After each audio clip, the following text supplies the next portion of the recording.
नमस्कार, मैं स्वप्निल और आप the news launcher Uttar Pradesh Uttarakhand देख रहे हैं। राजनीति भी बड़ी अजीब होती है।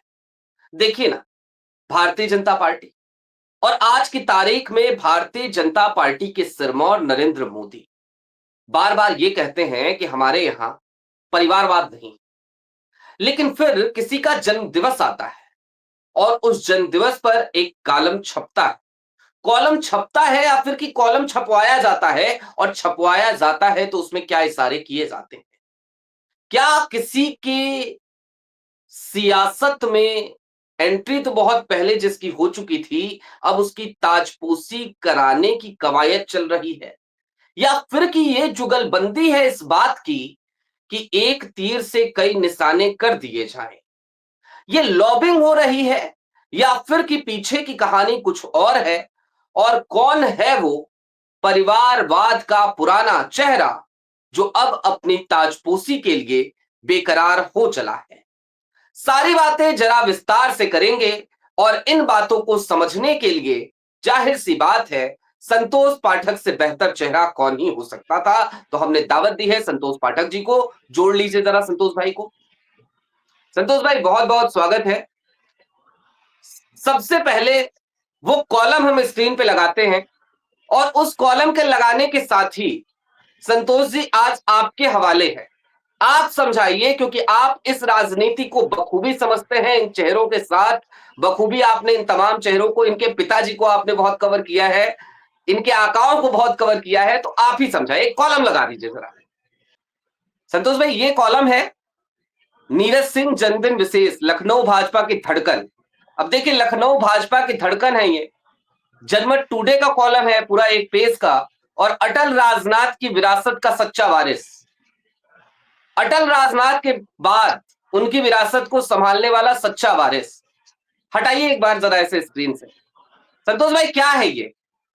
भाजपा की सच्ची धड़कन, अटल राजनाथ की विरासत को संभालने वाला सच्चा वारिस नीरज सिंह। भाई, पंकज सिंह तो फिर देखिए। भी सियासत में एक बड़ा नाम है आज की तारीख में, हालांकि विधायक है हमारे, लेकिन नीरज सिंह क्या है ये? इस कॉलम को कैसे देखा जाए जी?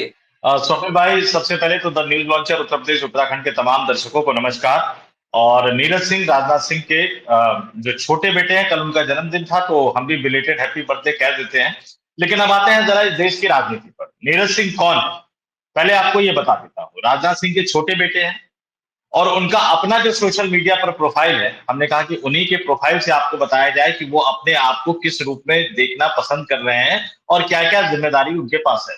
नीरज सिंह ने सबसे पहले अपने सोशल मीडिया अकाउंट यानी एक्स पर लिखा हुआ है अपने प्रोफाइल में भाजपा कार्यकर्ता, चेयरमैन है फिक्की के उत्तर प्रदेश के चैप्टर के, चेयरमैन है यूपी योगा एसोसिएशन के, और उसके साथ ही प्रेसिडेंट है यूपी बॉक्सिंग फेडरेशन। ये उनका परिचय है। लेकिन इससे अलग जो दूसरा परिचय मैं आपको दे दूं कि राजनाथ सिंह जब गाजियाबाद से चुनाव लड़े लोकसभा का, राजनाथ सिंह जब लखनऊ से चुनाव लड़े लोकसभा का, अभी वो लखनऊ से सांसद है, और राजनाथ सिंह के बड़े बेटे पंकज सिंह जब पिछला चुनाव लड़े वो नोएडा से, जहां से वो वर्तमान में विधायक है, तो पर्दे के पीछे चुनावी रणनीति और चुनावी तैयारियों का सारा जिम्मा जो होता है वो इनके ऊपर ये संभालते हैं, और राजनाथ सिंह की बहुएं संभालती हैं। लेकिन भाजपा की राजनीति कितनी बदल गई है, और क्या ये राजनीति आगे आकर एक नए तरह के समीकरण का संकेत दे रही है, क्योंकि इस खबर में ही लिखा हुआ है। और चलिए, इस खबर में ना लिखा हुआ, अगर दर्शक जाएंगे सोशल मीडिया पर, तो कल जन्मदिन की बधाई तो वैसे दी जाती है, लेकिन कल खास तौर से गाजियाबाद भारतीय जनता पार्टी के कुछ पुराने नेताओं ने, मैं दोबारा से जिक्र कर रहा हूं, पुराने नेताओं का मतलब वो नेता तो गाजियाबाद बीजेपी के ही हैं, लेकिन जब सत्ता बदली, महानगर अध्यक्ष बदले, तो कई नए लोग टीम में आ गए, नए मंडल अध्यक्ष बन गए, नए मंडल की टीम बन गई, बूथ की नई टीम बनने की प्रक्रिया शुरू है। हालांकि महानगर अध्यक्ष अपनी टीम बना नहीं पा रहे हैं। तो राजनाथ सिंह के जो वफादार थे, उन्होंने भीड़ जुटाई राजनाथ सिंह के आवास पर, और नीरज सिंह को जाकर उन्होंने जन्मदिन की बधाई दी। ये जो सत्ता बदलना, ये जो दिल्ली दरबार से दिल्ली दरबार से पदाधिकारियों को तय करना, इन तमाम चीजों के बीच जो कल का जन्मदिन है, एक बड़ी राजनीतिक जुगलबंदी को दर्शाता हुआ नजर आ रहा है। और इन तमाम तथ्यों को मैं एक एक साथ आपके सामने, दर्शकों के सामने रखूंगा, लेकिन दो बड़ी घटना जरा मैं बता देता हूं आपको। राजनाथ सिंह अध्यक्ष हुआ करते थे भारतीय जनता पार्टी के।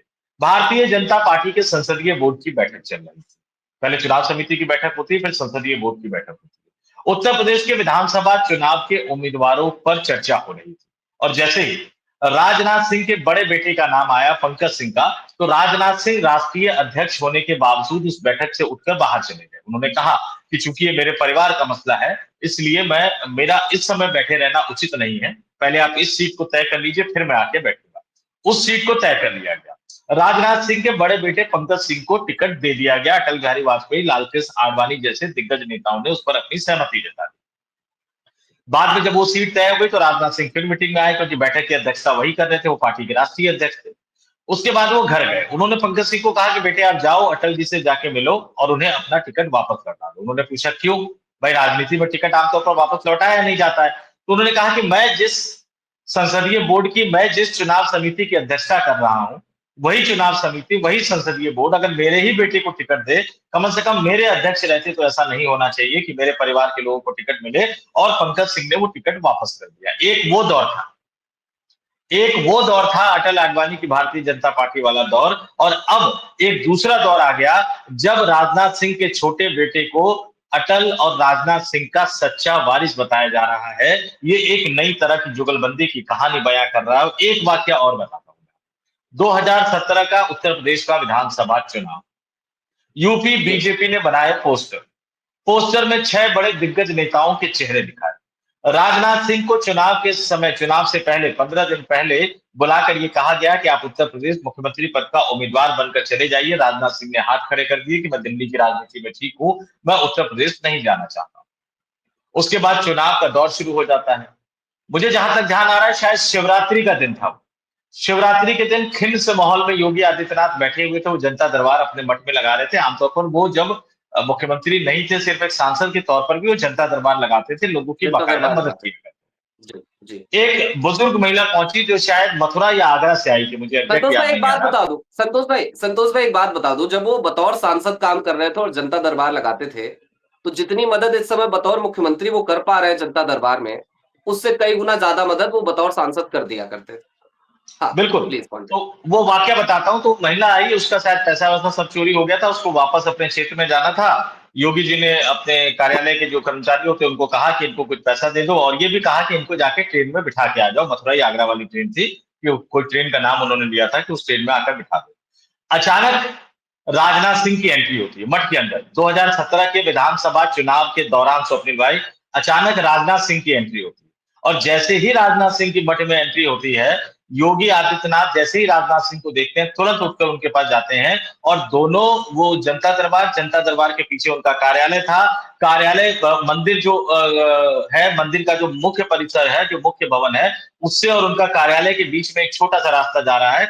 उस रास्ते से दोनों निकलते हुए पीछे की तरफ जो चले गए, वहां तकरीबन 30 से 35 मिनट मुलाकात हुई। और उस मुलाकात के बाद जब योगी आदित्यनाथ बाहर निकले तो मुस्कुराते हुए निकले।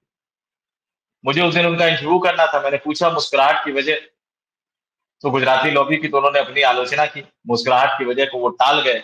लेकिन इंटरव्यू के बाद भी और इंटरव्यू के ऑफ कैमरा भी मैंने पूछा कि क्या आप अपने आप को मुख्यमंत्री पद की रेस में मानते हैं। उस समय तक उनको भरोसा नहीं था, लेकिन कह रहे थे कि शायद कुछ हो सकता है। तो जैसे ही शायद कुछ हो सकता है उन्होंने ऑफ द रिकॉर्ड कहा, तो मैं समझ गया कि राजनाथ सिंह ने नागपुर से कोई बड़ी सेटिंग कर ली है। और मैंने देखा उसके बाद कि विधानसभा चुनाव के बाद केशव प्रसाद मौर्य का नाम किस तरह से कटा, अन्य कई दिग्गज नेताओं का नाम किस तरह से कटा, उमा भारती का नाम किस तरह से कटा। और प्रधानमंत्री नरेंद्र मोदी ने मनोज सिन्हा का नाम तय कर लिया। उनको कह दिया कि जाओ लखनऊ जाके मुख्यमंत्री पद की शपथ लेनी है। मनोज सिन्हा वाराणसी पहुंचे। वाराणसी से फिर वो अपने गांव गए, वहां जाकर कुल देवी कुल देवता की पूजा अर्चना करते हुए नजर आए। अगले दिन वो बनारस आए, बाबा विश्वनाथ के दरबार में पूजा अर्चना करते हुए नजर आए। जो वहां के अधिकारी थे, उस जोन के जो अधिकारी थे, वो उनको मुख्यमंत्री वाला प्रोटोकॉल देते हुए नजर आए। लेकिन अचानक से खबर आती है कि योगी आदित्यनाथ को दिल्ली बुलाया गया। योगी आदित्यनाथ दिल्ली आते हैं, एयरपोर्ट पर कुछ मुलाकातें होती है, और उन मुलाकातों के बाद योगी आदित्यनाथ लखनऊ पहुंचते हैं। लखनऊ पहुंचते हैं तो केशव प्रसाद मौर्य का एयरपोर्ट पर भव्य स्वागत होता है। योगी आदित्यनाथ अकेले अपने सहयोगी के साथ स्टेट गेस्ट हाउस की तरफ निकल जाते हैं, और विधायक दल की बैठक होती है। और उसके बाद पता लगता है कि योगी आदित्यनाथ उत्तर प्रदेश के अगले मुख्यमंत्री। उसके बाद गंगा में बहुत पानी बह चुका है। अब जो गुजरात लॉबी है उनको ये लग रहा है कि एक सही समय आ गया है हटाने का योगी आदित्यनाथ को। और दूसरी तरफ राजनाथ सिंह है। राजनाथ सिंह, याद दिला दूं, 2024 के लोकसभा चुनाव के बाद जो कमेटियों का गठन किया गया था, राजनाथ सिंह को किसी भी कमेटी में शामिल नहीं किया गया था। और उसके बाद गुस्से में उन्होंने नागपुर फोन किया कि मैं एक कार्यकर्ता के तौर पर पार्टी की सेवा करने को तैयार हूं, मैं मंत्री का पद छोड़ना चाहता हूं, रक्षा मंत्री का पद छोड़ना चाहता हूं। लेकिन तुरंत गुजराती लॉबी को लग गया कि अगर ये मंत्रिमंडल से अलग हट जाएंगे तो आरएसएस इनको अध्यक्ष बना देगा, फिर ये क्या करेंगे। क्योंकि बतौर अध्यक्ष ही तो आडवाणी को किनारे करके वो नरेंद्र मोदी को पीएम पद का चेहरा बनाकर लाए थे। तो फिर उनको एक cabinet committee on political affairs में डाल दिया गया।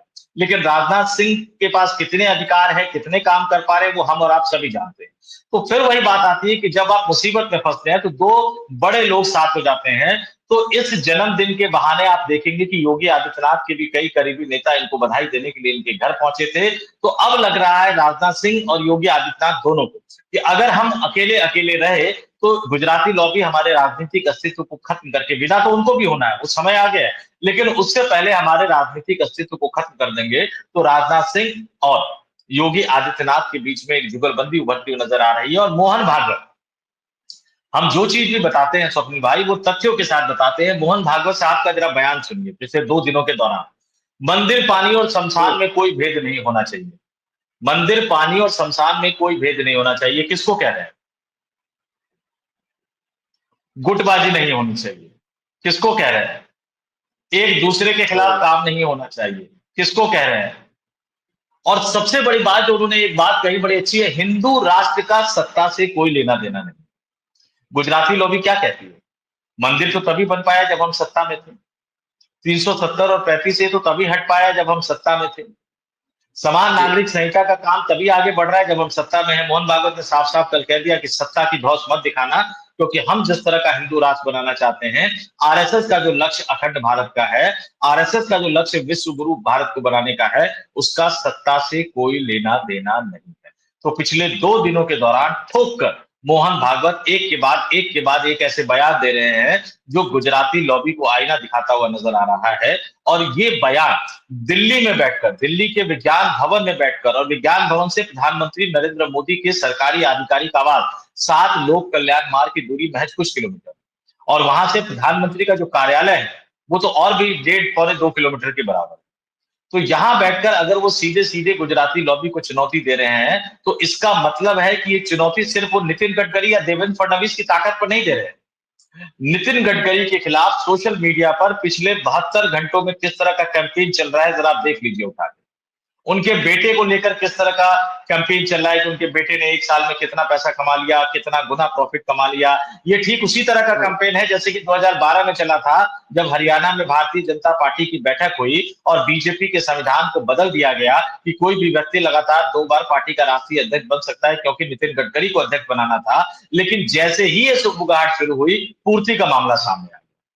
और पूर्ति का मामला इस देश के टेलीविजन चैनलों ने इतना ज्यादा उछाला कि नितिन गडकरी दोबारा अध्यक्ष बनते बनते रह गए और राजनाथ सिंह फिर अध्यक्ष बने। और उसके बाद इतिहास सामने है कि जिस नितिन गडकरी साहब को आरएसएस प्रधानमंत्री पद का दावेदार बनाकर दिल्ली लेकर आया था, वो नितिन गडकरी साहब नेपथ्य में चले जाते दिखाई दिए। और राजनाथ सिंह ने धीरे धीरे लालकृष्ण आडवाणी को किनारे किया, सुषमा स्वराज को किनारे किया, वेंकैया नायडू को किनारे किया, जो D4 गैंग कहा जाता था उसको किनारे किया।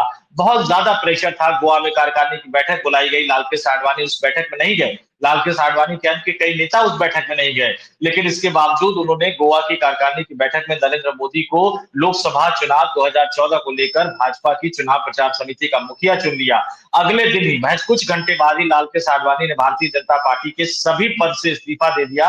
उनको मान मनोबल करके उनको फिर से पार्टी में लाया गया। और जैसे ही वो पार्टी में वापस आए, उनको चिढ़ाने वाले अंदाज में तुरंत भारतीय जनता पार्टी के संसदीय बोर्ड की बैठक बुलाई गई और नरेंद्र मोदी को, अब अभी तो गोवा में तो चुनाव प्रचार अभियान समिति का मुखिया घोषित किया था, उसके बाद पार्लियामेंट्री बोर्ड की बैठक दिल्ली में बुलाकर नरेंद्र मोदी को भारतीय जनता पार्टी की तरफ से प्रधानमंत्री पद का उम्मीदवार घोषित कर दिया गया।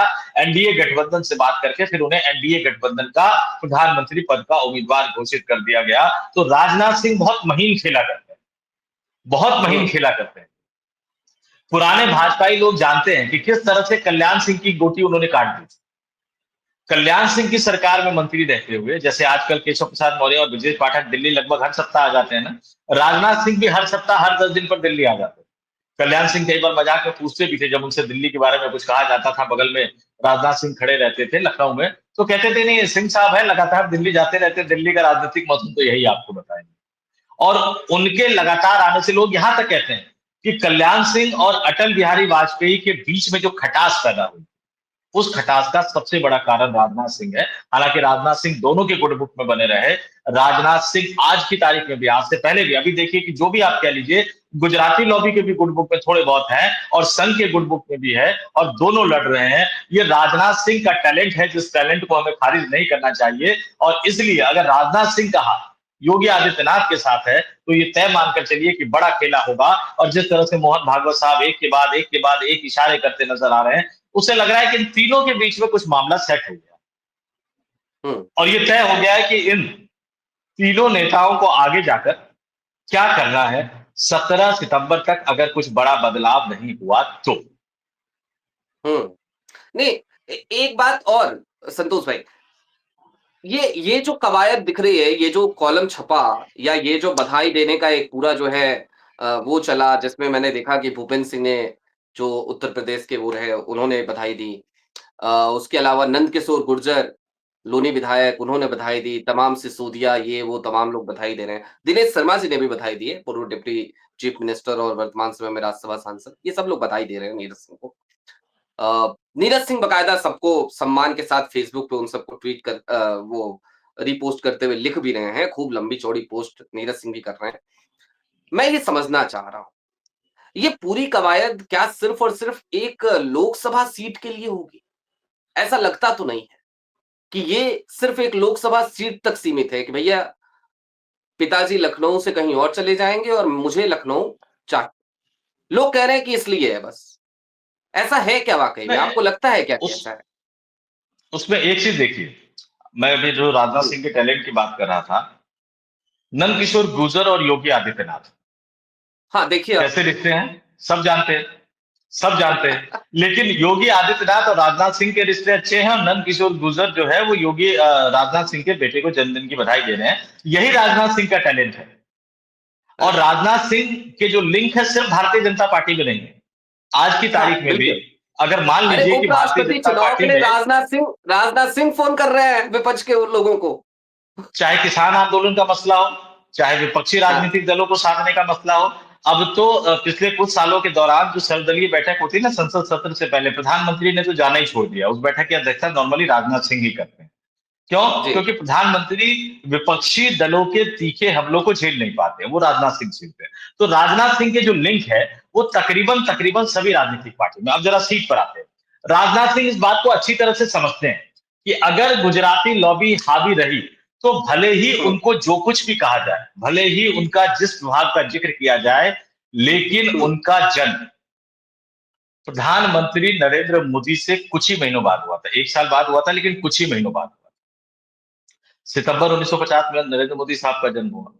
अब हम्म, बॉस पे कभी नियम लागू नहीं होता है ऑफिस का, तो 75 साल का नियम कहते हैं कि नहीं मुझ पे तो लागू नहीं होगा, लेकिन उन्होंने लालकृष्ण आडवाणी पे लागू कर दिया, उन्होंने मुरली मनोहर जोशी पे लागू कर दिया, उन्होंने कलराज मिश्रा, आनंदीबेन पटेल, संतोष गंगवार, पता नहीं कितने नेताओं पर लागू कर दिया। तो राजनाथ सिंह पर भी कर सकते हैं। अब राजनाथ सिंह का जन्म 1951 में हुआ, 74 साल के हो चुके हैं, 2029 के लोकसभा चुनाव में 75 वो क्रॉस कर देंगे।